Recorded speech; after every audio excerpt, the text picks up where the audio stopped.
Hi, friends. I hope everyone who's watching this is doing well and having a blessed week.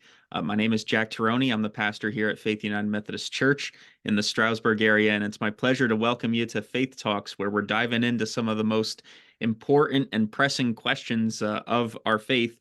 And if you saw me in the last broadcast I did, I was away last week from the church, so I unfortunately didn't get a chance to record and make one of these videos reflecting on some questions. But, we had gotten started with our talk of the roots of Methodism, and we were talking about the life and ministries of John Wesley and everything he did in his ministry over in England, which is where our church, the Methodist Church originates from, is kind of a split away church from the Anglican Church of England. And I hope if you're looking to know more about the history of that, you'll go back and watch that video. I get to some of the key points. I don't get to examine Wesley's entirety because there's so much more to examine about him.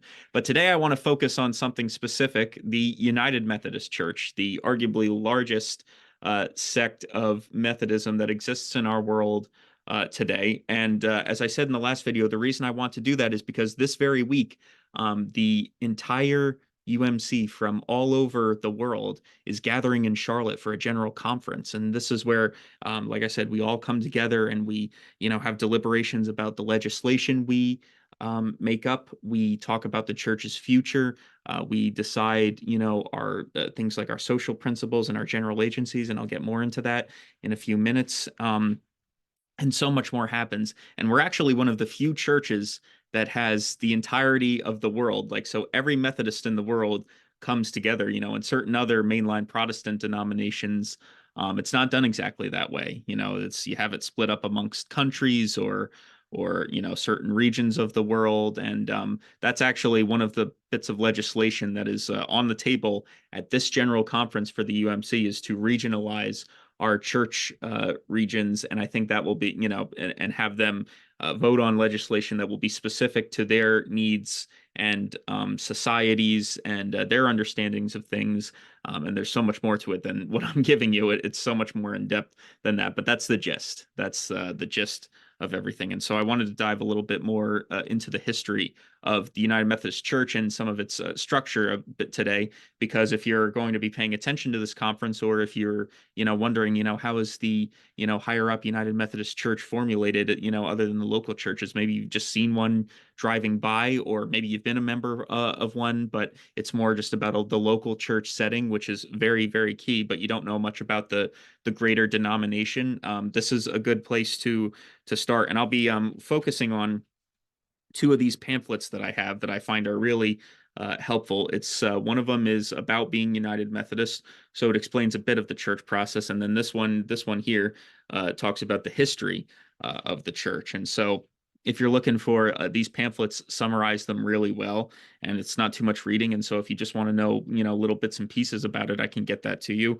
They're very helpful, and that's what I'm going to use today as a reference point to talk about some of the ways the church has come together. And so, I talked about last week how Wesley and his brother Charles and so many other Methodists were starting to, gather around, and, the origins of the Holy Club when the Wesley brothers were studying at Oxford, and then their mission to the Americans officially as Anglican priests, people who are being affiliated with the Church of England. But eventually, because of Wesley's different beliefs on grace being accessible to all people, and so many more things that weren't necessarily supported by the church at that time, there are conflicts between that in the 1740s, and so that leads to their kind of excommunication, or their refusal to be served in communion by the Anglican Church.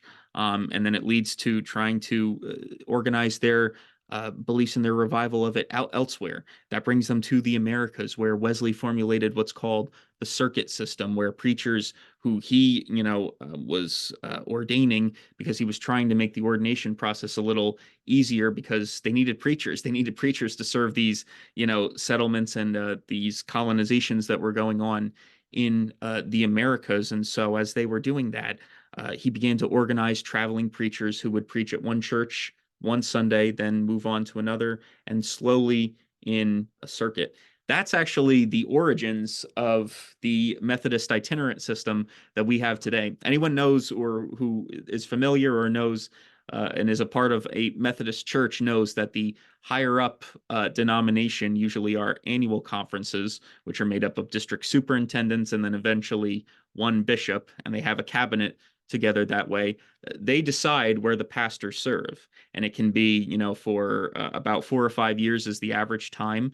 They've been trying to extend that more to, allow pastors more time in local churches to be able to make their impact before they decide. But it allows the church to, allows the greater denomination to pick the pastor's church based on what they believe their skill set is best at and where they feel their ministry will be most fruitful.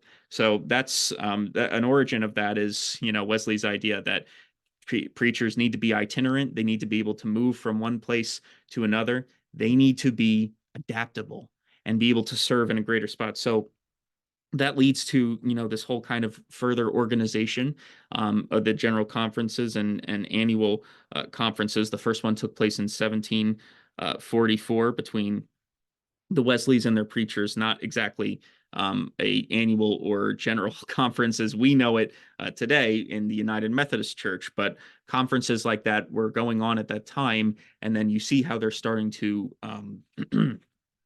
build up their structure that way.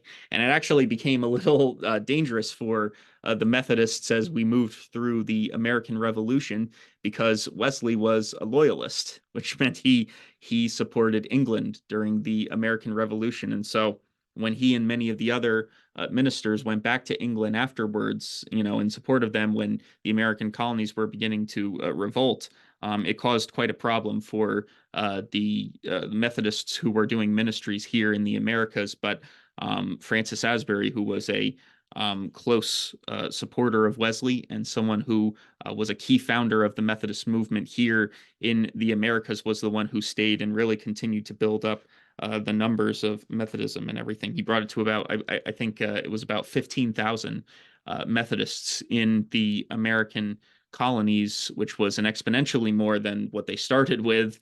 And that happened after, the Wesleys and other loyalist preachers returned to England. And so you see how much of an impact Francis Asbury's preaching had. So through the years, there were an establishment of 3 American churches that were based on Methodism. There were several others in the United Kingdom and elsewhere that had a basis in Wesleyan theology. What we believed in prevenient grace and justifying grace and sanctifying grace and those kinds of things. Remember, we talked about that in the last video. But the 3 churches were the Methodist Episcopal Church, and that was started on the eve of Christmas, 1784. And that was the first where they voted to form the church. Wesley's Articles of Religion and Sunday service were adopted then, and then an allegiance in 1784. So only a couple of years after America itself had become a country, their allegiance to the United States was vowed. So that was the American Methodist Episcopal Church. Then the second, which merged all together in the 50s and 60s, and we'll talk more about that at a later time, but it was the United Brethren in Christ Church. This was Philip Otterbein, who was a minister of the German Reformed Church, who served German settlers in Baltimore and Pennsylvania, along with Martin Bohm, who was a powerful Mennonite preacher who had studied Wesley's writings, and just 2 guys who really enjoyed the theology and thought that it was important to form together. They met in 1767 at a revival in Lancaster, Pennsylvania. Some of you know that town. It's still standing today. Has a lot of societies that are less built down. The Amish communities. That's the word I was looking for. I couldn't get it out. But the Amish communities, and it's a very traditional community still in some ways. But that's where the United Brethren in Christ came from. And then there was an evangelical association that was founded by Jacob Albright, who was originally a Lutheran farmer from Pennsylvania. Once again, he became a Methodist preacher because of his inspiration from John Wesley's writings, and he found renewed strength in what Wesley was teaching about understanding experience and tradition that way, and how they play such a key role in someone's faith journey. And that's those things are a part of our what we call the Wesleyan quadrilateral. Four things: scripture, tradition, reason, and experience. And I can explain more of those at a later time, because it's not necessarily something Wesley made up as a term. It was more adopted by Methodist institutions, but it's all very interesting. Basically, take one thing away: Wesley made the argument that there is so much more to someone's faith journey than just worship and studying the Bible and prayer. That's not to say that those things are not the top on the list of important things, but that experience and so much more play into, and knowledge too, knowledge and wisdom. That's another thing that the Methodist Church is proud of, the knowledge that it has, and the fact that people can come here to the churches and have an understanding of the world around them, and yet still be here in a place of love and faith and worship God that way. That's so key to what Methodism is. So many preachers who I've talked to who have come in from outside churches have said, "I love the way the Methodist Church encourages us to think and to be smart and to have an open space where we can talk about our faith that way." That's not something that's encouraged in as many churches as you might think. And so, that's something that I liked about this church. It's not specific to this church, but it's something that people love and enjoy about it. And it's something that Wesley wanted for this church as he was, starting the revival. So then we get through the 1800s, where as Methodism was spreading across the country, the church had to go through a lot of change and adaptation to the societies around it. Remember, through the 1800s, America was so divided, from the North and South, and because of slavery and everything. And remember, John Wesley himself took a strong stance against slavery when he saw it, but there were people, particularly in the Methodist Episcopal Church South, which split away around the idea of slavery and stuff. So that was really key throughout the time too. And coming back together, rights, and civil rights of African Americans, Black people, even before and after slavery was abolished, was something that deeply divided the church for years and years throughout the 1800s. And Southerners organized the Methodist Episcopal Church South, and the first attempt to reconcile from the issue of slavery, what divided them during the Civil War time in the first place, was in 1876, actually not too far away from here, in Cape May, New Jersey. Both churches acknowledged each other to be true branches of the original church, and this right here is what laid the groundwork for reunion. So that reunion took a lot of time, but it came eventually to the 1900s, where the Methodist Episcopal Church and the Evangelical United Brethren formed together to make the United Methodist Church. And that was happening all throughout the 50s and into the 60s too. Remember, it took a long time for the churches to merge together that way, but they shared similar disciplines and doctrine and practices, and they all, realized, together in the church, and the bishops and this, bishops played a role. The agencies of the church played a role in saying, hey, there's more that we can do if we were together, and more, impact we could make on the world if we all came back together. And so this was in 1939 when they passed, all three denominations passed the Declaration of Union and drew up a new constitution, creating the United Methodist Church, calling it United because they were coming back together. And so it was a united, right? From there, they started to explore new ideas of creating general agencies to create something called social consciousness. And social consciousness talks about so many different things: education and wisdom, understanding, and experience. And they were started by so many people who were academics that way. And that's something that and methodical too. It's in our name, right? Methodist. So there were colleges that were created. If you've ever heard Wesleyan in the name of a college, chances are it's affiliated with the United Methodist Church in some way, or maybe was at one point. Everyone is different nowadays. Some schools have kind of, in order to be more accommodating to people of other faiths or other denominations of Christianity, have since been more non-denominational but encompassing wide. But many who study John Wesley and are part of an academic institution will, related to that, will tell you that there's a very close relationship between the church and colleges and schools, leading to more people being educated that way. And so that's the foundation of the church that we have today. And it's led to things being crafted in order to be methodical about our faith. And that brings us to here, the Book of Discipline. This has been in existence for churches even before the United Methodist Church came together to have and tell us about what is common and right practices of the church. And usually when we're talking about legislation at general conferences like we're going to have, it's bits of this book that are up for debate. And each time there is an annual, a general conference rather, a new book of discipline is printed. The last one we had full together was in 2016. That was because of COVID. We were supposed to have one in 2020, but COVID pushed some things back, and our church, because of the ongoing pandemic, decided to wait until the next quadrennium. And so now that's what brings us to 2024. So after this conference, a new book of discipline will be published with any changes that is made. And there's a lot that's on the table this year. I'm going to talk about that next week when I'm down in North Carolina at this conference with my Drew Seminary class, and I'm going to tell you, what legislation was talked about and discussed in the deliberations this day, and we're going to be observing and making new connections with other people in the church and its general agencies. The general agencies, what are those? Well, we have several in the church. One is called Church and Society. That is tackling some of the social issues that America struggles with and relating it based on what we believe and what our understanding of Methodism is. They exist in Washington, D.C. We also have an archives department, which is right on Drew University's campus in Madison, New Jersey.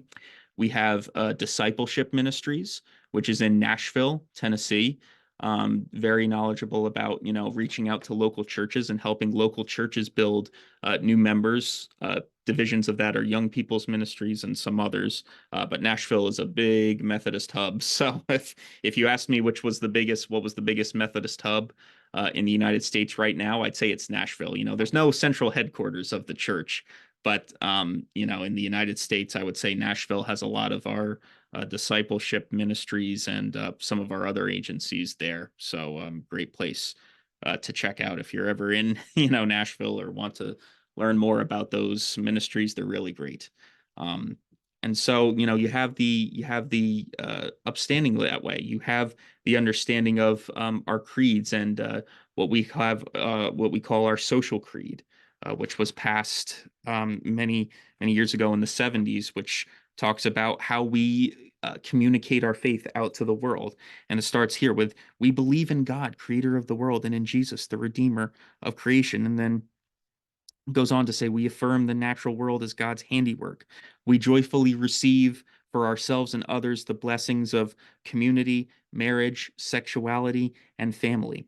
We commit ourselves to the rights of men, women, children, youth, and the aging, to the improvement of quality of life, and to the rights and dignity of ethnic and religious minorities, whatever they may be.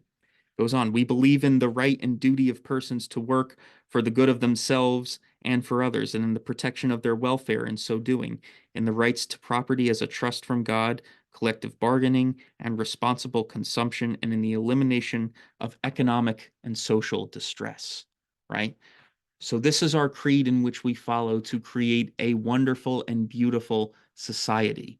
We do all these things based on our social creed, which has been compiled together by the church's ministering agencies, that speaks to our view of the world as our faith dictates and as we have come to believe from that faith. And so some people ask, too, another great question about the Methodist Church, like what are your sources for your faith and everything? Well, this pamphlet, and I would very much agree with this pamphlet. There's nothing really, all of these things in the pamphlet I consider are very, very important. First, of course, which I have for you right here, and my personal one is the Holy Bible. The Bible, of course, is the biggest, and it's the most important. It has, instruction from God in there. It has the teachings of Jesus Christ as accounted for by the Gospels. It has stories and accounts from the prophets before Jesus, and what God was calling to do to lay the foundations for His coming incarnate in Jesus Christ. Of course, the Bible is the first and primary source, as should any church's first and primary source be.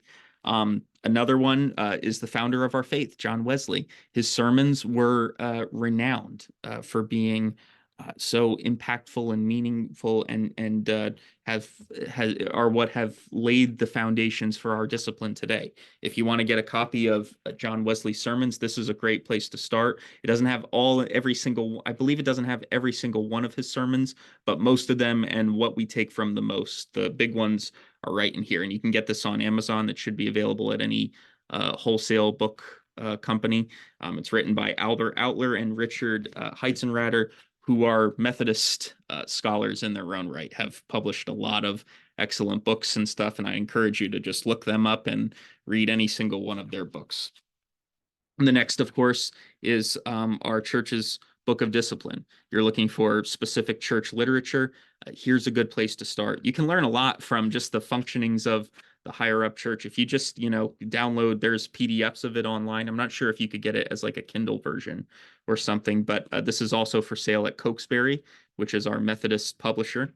And this talks a lot about how we function and how the local church does with its job. And, we have other things like our hymnal right here, which has hymns and stuff in it, and so many other church literature. So it all ties into, what our sources are.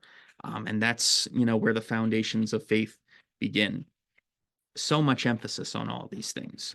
So I'm throwing a lot at you right now, and I know that there's a lot to think about as we're heading in, but I wanted to go over because I believe so much in what this church is. And so my personal, thoughts for today, and maybe helping you relate to all this, all this information and stuff I'm giving to you right now is, it all adds to the question of what makes you Methodist.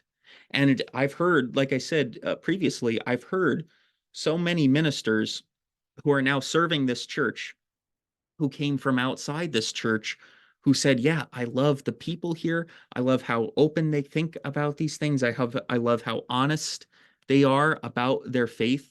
The Methodist Church is a place where you can be aware of what's happening in the world, and have a sense of experience to share, which will add to your understanding of faith. And that's welcomed. Even though we might not agree on what that is, even though we might not agree on things of the social principle, just as, a country might in its politics and stuff, you're still welcome here. You're still welcome to have a place here in the church. And so that's what I was always inspired to hear. Because for me personally, Jack Taroni, I was born and raised in this church. This church has always been a home for me, a spiritual home, if you will. And even though I was born and raised in the church, eventually I had to ask myself that very question, why do I want to be a United Methodist? What has transpired in my life that calls me to this church? And I told this to, everyone who's I've been talking to about moving up in the church and being fully ordained, as I'm a licensed local pastor right now, but I don't have full ordination as the United Methodist Book of Discipline has it. That's a whole nother process that I can explain to you in more detail. But as I'm working more and more, I say to them, well, I was born and raised in this church, but I consider it the greatest gift that God has ever blessed to me. That's the truth. I believe that with all my heart, and I will say that, time and time again. I mean, every word of that. And I consider it a gift because when I started going to seminary and I started to read more and study more about John Wesley's life, when I actually had to read the Book of Discipline from front to back as an assignment for one of the courses I had in seminary. And when I actually went to England and started to learn about Wesley's life and his ministry there and everything that he had went through as a person, it all just stuck with me. And I thought that's a great way of looking at God. It's a great way of looking at grace for everybody. It's a great way of sharing love that way if we do it right and do it lovingly. So I fell in love with my church all over again through this, time. And today I am so blessed to be a part of it and to be serving a local church in it. And it truly feels like where I belong. And so that's what inspires me to continue to learn more. And that's what inspires me to be here and how, the church has established other institutions that are a part of it, but still seek to serve the world in new and wonderful and interesting ways. You want to think about what those ways are, you want to learn more, go to umc.org. Take a look at some of the ministries that we're doing. I only have time for so much here, but there's so many wonderful things going on here in the church, and it's all scripture based, it's Christ centered, and it's spirit led. And I love every second of it, and I always will.